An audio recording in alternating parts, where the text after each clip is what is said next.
36장 장성상열전. 관리는 회계 관리에 뛰어나야 한다. 성상 장창은 양무현 사람으로 독서와 음률과 역법을 즐겼다. 진나라 때 의사로 임명되어 궁전에 머무르며 문서와 책을 관리하는 일을 하다가 죄를 짓고 고향으로 도망쳐왔다. 폐공 한고조 유방입니다. 폐공이 각지를 쳐 함락시키면서 약물을 진하게 되었을 때 장창은 빈객으로 따라가 남양군을 공격하였다. 그 뒤 장창은 죄를 지어 목이 베이는 형벌을 받게 되었다. 옷을 벗겨 처형대에 엎혀놓았는데 몸집이 크고 살이 쪄 박속같이 희었다. 이때 왕릉이 장창의 모습을 보고 보통 사람과는 다른 아름다운 풍채를 지니고 있다는 생각이 들어 폐공에게 풀어주도록 부탁해 목이 베이지 않게 했다. 그래서 장창은 폐공을 따라 서쪽으로 무관을 지나 함양에 이르렀다. 폐공이 한왕에 오르자 한중으로 들어갔다가 되돌아 나와서 삼진을 평정하였다. 그 무렵 진여가 상산왕 장의를 공격하자 장의는 한나라로 귀순했다. 한나라에서는 장창을 상상군의 태수로 삼았다. 장창은 조나라를 치는 회음무를 따라가 진여를 사로잡았다. 여기서 회음무는 한신을 말합니다. 조나라 땅이 평정되자 한왕은 장창을 대나라의 재상으로 삼아 변방의 외적을 맡게 했다. 얼마 뒤에 그는 자리를 옮겨 조나라 재상으로 임명되어 조나라 왕 장의를 도왔고, 장의가 세상을 떠난 뒤에는 조나라 왕 장호를 돕다가 다시 벼슬을 옮겨 대나라 왕을 도왔다. 연나라 왕 장도가 반란을 일으키자 고조가 직접 치러 나갔다. 장창은 대나라 재상 신분으로 한나라 왕을 따라가 장도를 무찔러 큰 공을 세웠다. 한나라 6년에 북평으로 봉해졌고 시급 1200호를 받았다. 장창은 벼슬을 넘겨 계상은 조정의 재정을 담당하는 관리입니다. 장창은 벼슬을 넘겨 계상이 된 지 한 달 만에 다시 여루가 되어 4년 동안 주계의 일을 맡았다. 이때 상국으로 있던 소하는 장창이 진나라 때부터 주하사로 있어 전국의 도서, 재정, 호적에 밟고 또한 산악, 음률, 역법에도 두루 통달하였으므로 장창에게 명하여 여루로서 상부에 있으면서 각 군과 제후국의 상계자를 감독하게 하였다. 경포가 반란을 일으켰다가 멸망하자 한나라에서는 황자, 이 막내 아들을 말합니다. 황자 유장을 회남왕으로 세우고 장창을 그 재상으로 임명했다. 장창은 14년 뒤에 의사대부로 자리를 옮겼다. 직언을 두려워하지 않는 주창. 주창은 폐연 사람이다. 그의 사촌형은 주가인데 진나라 때 함께 사수군의 졸사가 되었다. 고조가 폐연에서 일어나 사수군 태수와 군감을 공격할 때 주창과 주가는 군의 하급관리로서 폐공을 따라갔다. 폐공은 주창을 직지로 삼고 주가를 빈객으로 삼았다. 그들은 폐공을 따라 관중으로 들어가 진나라 군대를 이겼다. 폐공은 한왕이 되자 주가를 의사대부로 삼고 주창을 중의로 삼았다. 한나라 고조 4년에 초나라가 한왕을 형량현에서 포위하자 상황이 급박해져 한왕은 포위망을 뚫고 달아나면서 주가에게 형량성을 지키도록 했다. 그러나 초나라가 형량성을 깨뜨리고 주가를 초나라 장수로 삼으려고 했다. 주가는 항우를 꾸짖어 말했다. 당신은 빨리 한왕에게 항복하시오. 그러지 않으면 곧 사로잡힐 것이오. 항우는 경노하여 주가를 삶아 죽였다. 그 뒤 한왕은 주창을 의사대부로 삼았으며 주창은 언제나 한왕을 따라다니며 항우를 쳐부셨다. 한나라 6년에 주창은 소하, 조참 등과 함께 후로 봉해져 부넘후가 되었고 주가의 아들 주성은 그 아버지가 나라를 위해 죽었다고 하여 고경후에 봉해졌다. 주창은 강직한 성격으로 거침없이 바른 말을 했기 때문에 소하와 조참을 비롯하여 모든 신하가 그에게 몸을 굽히고 낮추었다. 주창은 일찍이 고조가 한가롭게 쉬고 있을 때 어떤 일을 말씀드리려고 한 적이 있었다. 그때 마침 고조가 척키를 끌어안고 있어서 주창은 뒤돌아 달아났다. 고조가 뒤쫓아와 붙잡더니 주창의 목을 타고 올라앉아 물었다. 나는 어떤 임금이냐? 주창이 고개를 고추 세우고 말했다. 폐하께서는 거랑과 주왕 같은 임금이십니다. 이에 고조는 웃음을 터뜨렸지만 이 일로 해서 주창을 더욱 꺼리게 되었다.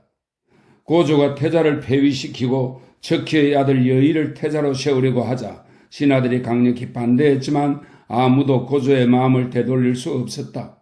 하지만 고조는 유후는 장량입니다. 하지만 고조는 유후의 계책으로 이러한 계획을 이루지 못했다. 이때 주창은 조정에서 이 문제에 관하여 강경하게 간언한 적이 있으므로 고조는 그에게 생각을 물었다. 주창은 말 더듬이인데다 격앙돼 있었기 때문에 이렇게 말했다. 신은 입으로는 잘 말씀드릴 수 없습니다만 분명 그것이 옳지 않다는 것은 알고 있습니다. 폐하께서는 태자를 폐위시키려고 하시지만 단연코 신은 폐하의 명령을 받들지 않겠습니다. 고조는 혼연히 웃었다. 조회가 끝나자 동상에서, 이 동상은 편전의 동쪽 척실입니다. 조회가 끝나자 동상에서 귀를 쫑긋 듣고 있던 여후는 주창이 나오는 것을 보고 그 앞으로 가서 무릎을 굽히고 앉아 감사의 뜻을 표하였다. 만일 그대가 아니었다면 태자는 자리에서 물러나게 되었을 것이요. 그 뒤 척희의 아들 여의가 조나라 왕이 되었는데 당시 10살이었다. 고조는 자신이 죽고 나면 여의의 목숨이 위태로워질까 염려되었다. 그 무렵 조요라는 사람이 젊은 나이로 부세의사가 되었다. 이 부세의사는 황제의 부신과 옥새를 관리하는 관료입니다. 부세의사가 되었다. 조나라 사람 박여공이 의사대부 주창에게 이런 말을 했다. 의사 조요는 나이가 비록 적지만 재능이 뛰어나니 당신은 반드시 그를 우대하셔야 됩니다. 그가 앞으로 당신 자리를 대신할 겁니다. 주창은 웃으면서 말했다. 조요는 젊은 도필리, 이 도필리는 문자를 뺏겨 쓰는 관리입니다. 조요는 젊은 도필리에 불과한데 어찌 이 자리에 이를 수 있겠소? 그로부터 얼마 지나지 않아 조요는 고조를 모시게 되었다. 하루는 고조가 마음이 울적해져 혼자 구슬프게 노래를 불렀지만 신하들은 황제가 무엇 때문에 슬퍼하는지를 몰랐다. 그런데 조요가 나아가 공손히 물었다. 폐하께서 울적해 하시는 까닭은 조나라 왕이 어리고 척부인과 여후의 사이가 좋지 않아 폐하께서 돌아가신 뒤에 조나라 왕이 스스로를 지킬 수 없을 것이라고 여기시기 때문이 아닙니까? 고조가 말했다. 그렇소. 나는 마음속으로 그 일을 염려하고 있지만 어떻게 해야 할지 모르겠소. 조요가 말했다. 폐하께서는 다만 조나라 왕을 위하여 지위가 높고 성품이 강직하고 세력이 있는 신하이면서도 여후와 태자와 신하들이 평소 존경하고 두려워하는 인물을 재상으로 두시면 될 것입니다. 고조가 말했다. 옳소. 나도 그렇게 하려고 생각하오. 그런데 신하들 중에서 누가 좋겠소? 조요가 말했다. 의사대부 주창은 사람됨이 강직하고 참을성이 많으며 정직합니다. 따라서 여후와 태자 및 대신들이 평소 존경하고 두려워하니 그가 적임자입니다. 고조가 말했다. 옳은 말이요. 주창을 불러 말했다. 짐이 그대를 수고롭게 하려 하오. 그대는 나를 위하여 내키지 않더라도 조나라 재상이 되어 주시오. 주창이 눈물을 흘리며 말했다. 신은 폐하께서 처음 군사를 일으켰을 때부터 모셔왔는데 폐하께서는 어찌 중도의 저를 제후에게 내팽겨 치려 하십니까? 고조가 말했다. 그것이 좌천이라는 것은 나도 아오. 하지만 조나라 왕의 앞날을 혼자 걱정하다 보니 공이 아니면 적임자가 없소. 어쩔 수 없으니 내키지 않더라도 그대가 가주어야겠소. 고조는 의사대부 주창을 옮겨서 조나라 재상으로 삼았다. 주창이 부임하여 떠난 지 한참 뒤에 고조는 의사대부의 관인을 손에 쥐고 어루만지면서 말했다. 의사대부로 삼을 만한 사람이 누굴까? 그러고는 조요를 한참 동안 뜯어보며 말했다. 조요만 한 사람이 없지. 마침내 조요를 의사대부에 임명하였다. 조요는 또 전에 군공을 세워서 시급을 받았고 의사대부가 된 뒤에도 고조를 따라 진희를 치는데 공을 세웠으므로 강업 후에 봉해졌다. 고조가 죽자 여태우는 사자를 보내 조나라 왕을 불러들였다.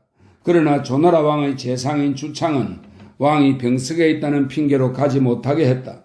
사자가 세 차례나 걷어보았지만 주창은 끝까지 조나라 왕을 보내지 않았다.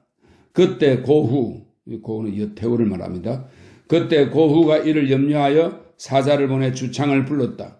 주창이 장안으로 와서 고후를 뵈니 고후는 화를 내며 주창을 몹시 꾸짖었다. 그대는 내가 척시를 원망하는 것을 모르시오? 그런데도 조나라 왕을 보내지 않는 까닭이 무엇이오? 고후는 주창을 불러온 뒤 사자를 보내 조나라 왕을 불러들였다. 조나라 왕은 결국 장안으로 왔다가 한 달쯤 지난 뒤에 독약을 마시고 죽었다. 주창은 이 일로 인하여 병을 핑계로 조정에 나오지 않다가 3년 만에 세상을 떠났다.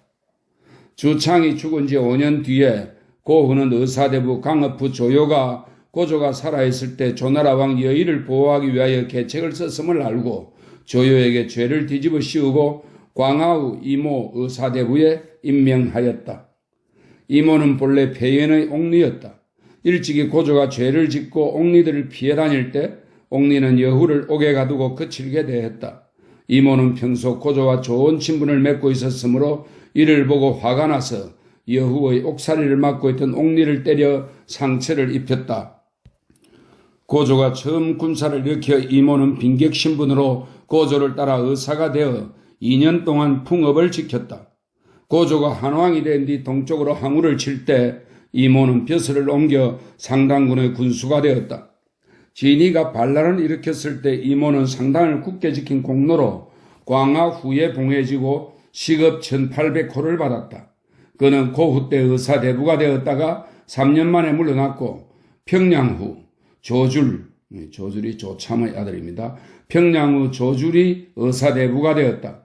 고후가 죽었을 때 조줄은 대신들과 함께 여록의 무리를 없애는 일에 동조하지 않았다 하여 파면되었고 회남의 재상 장창이 의사대부가 되었다. 정상에 오른 자에게는 내리막길만이 있을 뿐이다.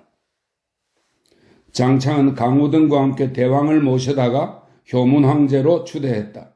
효문제 4년에 성상 관영이 죽자 장창이 성상이 되었다. 한나라가 일어난 일에 효문제에 이르기까지 20년 남짓한 동안에 천하가 비로소 안정되기 시작했으나 장수, 재상, 공경이 모두 군대의 벼슬아치 출신이었다. 장창은 개상으로 있을 때 음률과 역법을 정리하고 바로잡았다.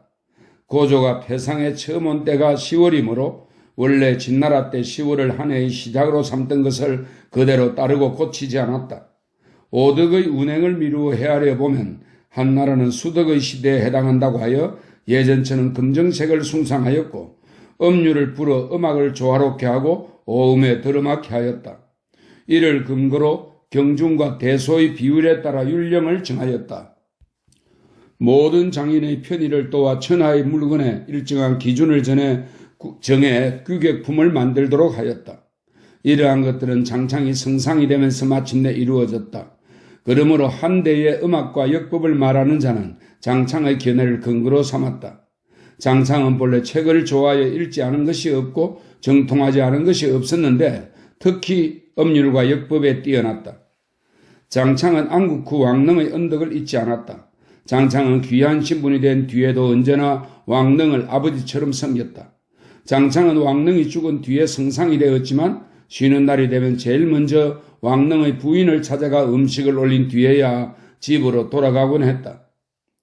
장창이 성상이 된 지 10년이 지났을 때 노나라 사람 공손신이 글을 올려 한나라는 토덕의 시대이니 그 상스러운 징조로 분명히 황룡이 나타날 것이라고 했다.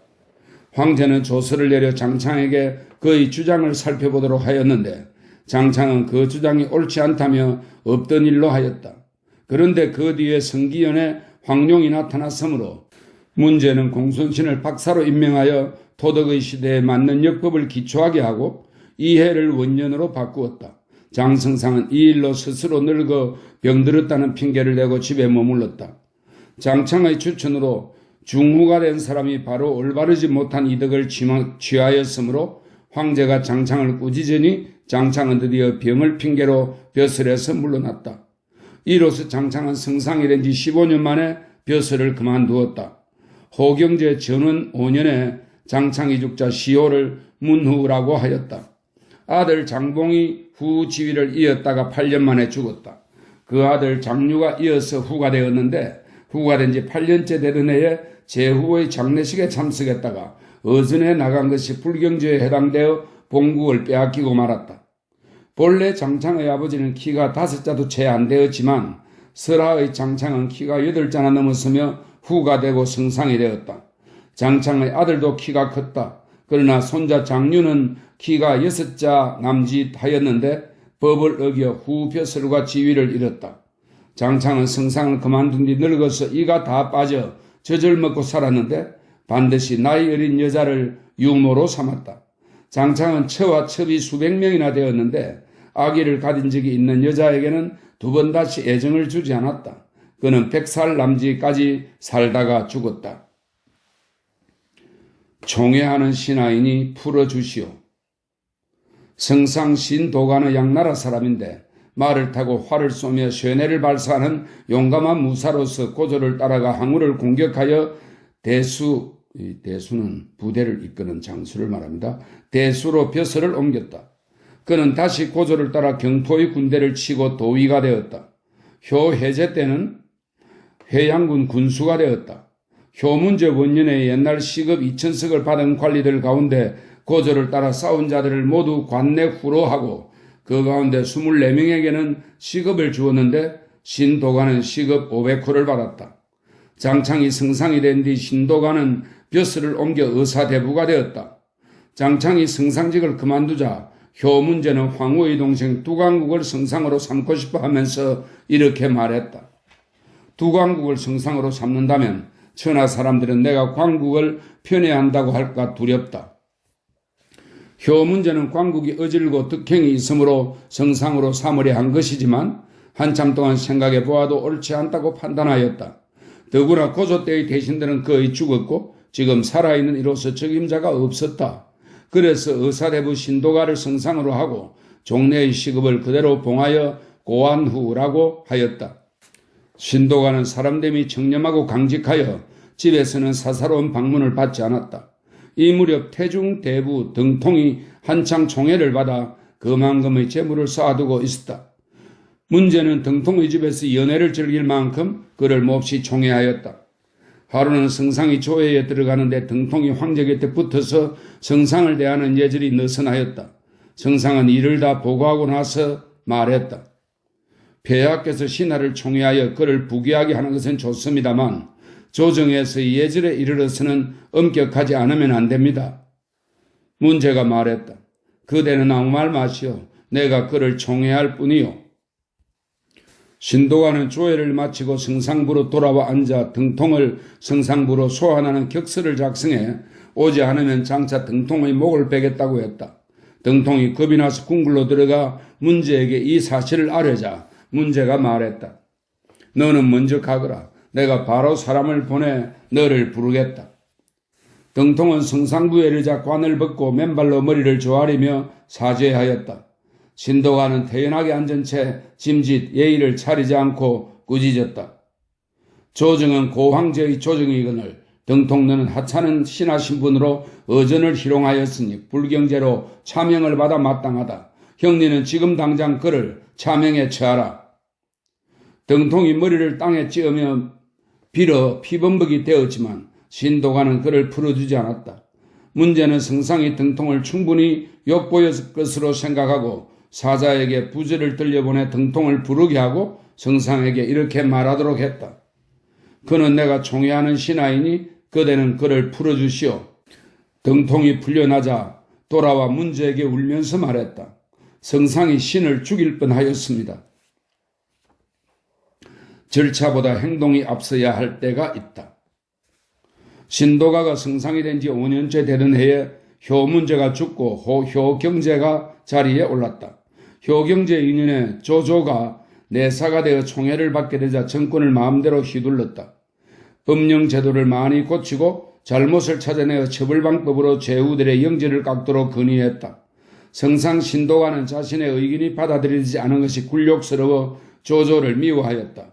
그러던 차에 조조는 내사가 되어 문이 동쪽으로 나 있어서 오가기에 불편하다는 이유로 남쪽 담을 뚫어 문을 다시 만들었다. 그런데 남쪽으로 나오면 태산왕 사당의 바깥담장에 이르게 되었다. 신도가는 이 사실을 알고 종묘의 담을 멋대로 뚫어서 문을 만든 죄목으로 조조의 목을 베도록 추청하려고 하였다. 조조의 빈객 중에서 이 이야기를 조조에게 전해준 사람이 있었다. 조조는 두려워서 한밤중에 궁궐로 들어가 경제를 베었고 자신의 죄를 시인하였다. 날이 밝아 성상이 내사 조조의 목을 베도록 추청하자 경제가 말했다. 조조가 문을 낸 곳은 진짜 종묘의 담이 아니고 바깥 담으로 다른 관리들이 그 안에서 살았소. 또 내가 그렇게 하라고 시켰으니 조조에게는 죄가 없소. 조회를 마치고 신도가는 장사, 이 삼공의 보좌역입니다. 장사에게 말했다. 조조를 미리 죽이지 않아 그가 먼저 추청하여 매도당한 것이 후회스러울 뿐이요. 집으로 돌아와서 이 일로 인하여 피를 토하고 죽자 그의 시호를 절후라고 하였다. 아들 공후멸이 후를 대신했지만 3년 만에 죽었다. 신도멸의 아들 거병이 자기를 이어받았다가 31년 뒤에 죽었다.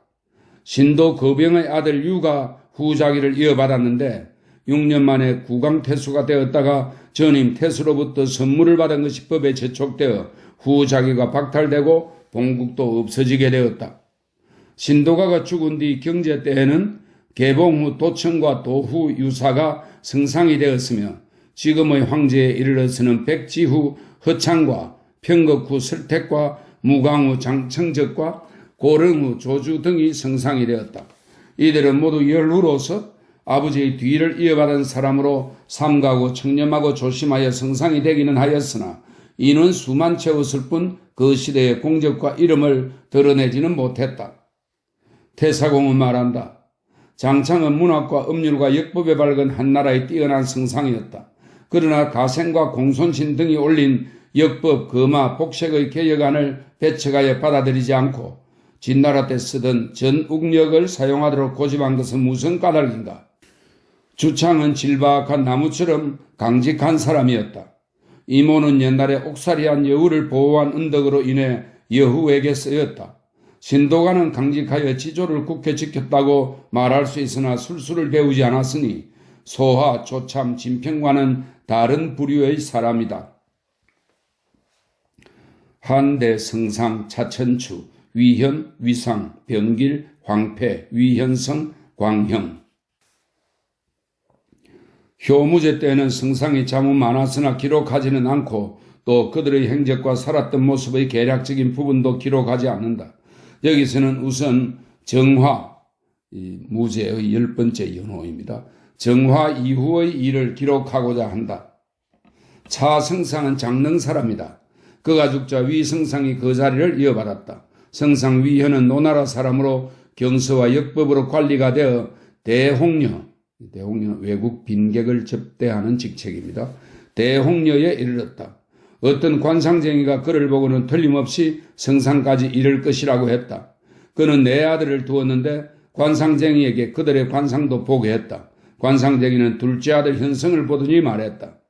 이 아들은 귀한 상으로 틀림없이 여후에 봉해질 것입니다. 위 성상이 말했다. 내가 만일 성상이 된다면 큰아들이 있는데 어떻게 이 아이가 나를 따라 여후에 봉해질 수 있겠소? 훗날 그는 결국 성상이 되었다가 병들어 죽었다. 그러나 맏아들은 죄를 지어 아버지의 자귀를 물려받을 수 없어 현성을 세우게 되었다. 현성은 후가 되고 싶지 않아 미친 척하였으나 결국에는 자기를 이어받고 나라를 양보하려 했다는 명성을 얻게 되었다. 나중에 그는 말을 타고 종묘에 들어간 것이 불경하다고 하여 천자의 명으로 한 등급이 깎여 관내 후가 되고 여루 직위를 잃었으나 봉래의 구급을 시급으로 받았다. 위성상이 죽자 위성상이 그 자리를 대신했다. 성상 위상은 이 위자는 앞에 나오는 그 위성상의 위자와 다릅니다. 위나라 위자네요. 성상 위상은 제음 사람으로 문서를 관리하는 벼슬아치 자격에서 성상까지 올랐다. 그는 사람됨이 물을 좋아하며 모든 관리에게 칼을 차고 다니게 하였고 칼을 찬 채로 자기 앞에 나와 일을 보고하도록 했다. 간혹 칼을 차지 않은 자가 반드시 들어가 앓을 일이 있을 때에는 다른 사람의 칼을 빌려서라도 차야 들어가 일을 앓을 수 있을 정도였다. 그는 경조용 조군이 죄를 지었으므로 위성상은 황제에게 그의 직위를 박탈해야 한다고 아뢰었다. 조군은 사람을 보내 위성상을 붙잡고 죄에서 벗어날 수 있게 해달라고 요구하였으나 받아들여지지 않았다. 한편으로 그는 다시 사람을 보내서 위성상의 부인이 질투가 심해 하녀를 찔러 죽였다는 일을 들어 위성상을 협박하게 하고, 다른 한편으로는 사람을 몰래 따로 이 일을 조사하여 나라에 보고하고 이조를 풀어 위성상 집으로 가 사인들을 잡아다 매를 쳐서 신문하게 하였다. 그러나 실제로는 위성상의 부인이 칼로 찔러 죽인 것이 아님이 밝혀지자 위성상의 사직 파군이 황제에게 말했다. 경조연 조군이 위성상을 위협하고 위성상의 부인이 하녀를 찔러 죽였다고 무고한 뒤 이조를 풀어 위성상 관절을 에워싸고 하인들을 잡아간 것은 도리에 어긋나는 큰 죄입니다. 또 조경조는 제 마음대로 기사를 파면시킨 사실이 밝혀져서 허리가 베이는 형벌을 받았다. 또 위성상이 사연, 진평 등을 시켜서 중상스를 탄핵한 사건이 있었는데 이 사건을 성상 마음대로 협박하여 처리했다는 의심을 받게 되었고, 이것이 매우 불경스러운 죄에 해당한다고 하여 장사 이하 관련자는 모두 사형에 처해지거나 잠실에 갇혀 궁형을 받았다.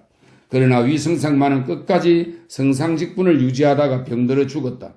그의 아들이 자기를 이었으나 훗날 말을 타고 종묘에 들어가는 불경제를 지어 황제의 명령에 따라 자기를 한 등급 낮추고 관내후가 되었다. 여루 지위는 이렇으나 본래의 구급을 시급으로 가질 수 있었다. 위성상이 죽자 의사대부 병길이 대신 성상을 이어받았다. 성상 병길은 노나라 사람으로 글 읽기와 법령을 좋아하여 벼슬이 의사대부까지 이르렀다. 효선제 때 옛날에 인연을 맺은 적이 있다 하여 여루에 봉해지고 계속 승진하여 성상까지 되었다. 후세 사람들은 병길이 사라이에 밝고 지혜로웠다고 칭찬하였다. 성상으로 있다가 병들어 죽고 아들 현이 뒤를 이었으나 뒤에 말을 타고 종묘에 들어가는 불경죄를 지어 황제의 명에 의해서 자기가 한 등급 떨어졌다. 여루 지위는 이렇으나 본래의 구급을 그대로 시급으로 가질 수 있었다. 병현은 아전에서 관리 생활을 시작하여 태복까지 이르렀으나 직권남용으로 문란시킨 데다가 그 자신과 아들 남이 뇌물을 받은 죄로 벼슬에서 쫓겨나 평민이 되었다. 병성상이 죽자 황성상이 대신했다. 장한 사람들 가운데 관상을 잘 보는 전문이라는 자가 위성상, 또 위성상, 병성상이 미천한 신분일 때 어떤 빈객의 집에서 만난 적이 있었다. 그때 전문이 이런 말을 했다. 앞으로 이 세 분은 모두 성상이 될 것입니다. 그 후 세 사람은 결국 번갈아가며 성상이 되었으니 얼마나 정확히 본 것인가. 성상 황폐는 회양 사람으로 글을 읽어서 관리가 되어 영천 태수까지 이르렀다. 그는 영천을 다스릴 때 예의를 근본으로 하고 정책과 법령으로 가르치고 타일러서 백성을 교화시켜 풍속을 바로잡았다.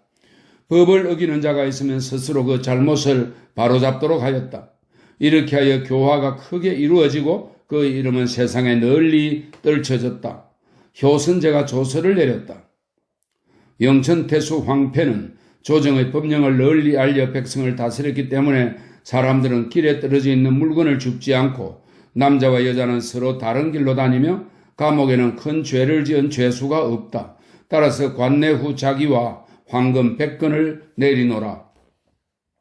그 뒤 그를 불러 경조윤으로 삼았다가 성상에 임명했다.